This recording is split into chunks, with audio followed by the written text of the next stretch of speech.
একদম তৈরি করে ফেলতে পারে, সেটা নট অনলি ফর ইন্ডিয়া, এটা আপনার সবার জন্য। যেটা যদি বাংলাদেশে খেলা হইতো, বাংলাদেশিরাও তাদের নিজেদের মতো করে পিচ তৈরি করতো, তার কারণ এটা হোস্টদেরকে একটা সুবিধা দেওয়া হয়, কারণ বিপক্ষ দল বাইরে থেকে আসবে, তাদেরকে কিভাবে বিপদে ফেলা যায় সেটা সবাই করতে চাইবে, সেটা নিয়ে আমার কোনো কিছু বলার নাই।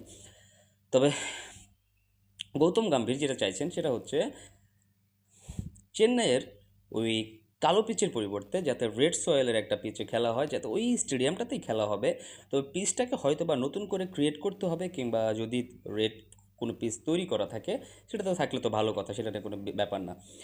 কিন্তু গৌতম গম্ভীর কেন চাইতেছেন রেড সয়েলে খেলাটা হোক? বিকজ রেড সয়েলের ব্যাপারটা হচ্ছে, আপনি যখন লাল মাটির পিচে খেলবেন দর্শক, পিচের একটা কোয়ালিটি থাকে, কিছু পিচের কিছু ধর্ম থাকে।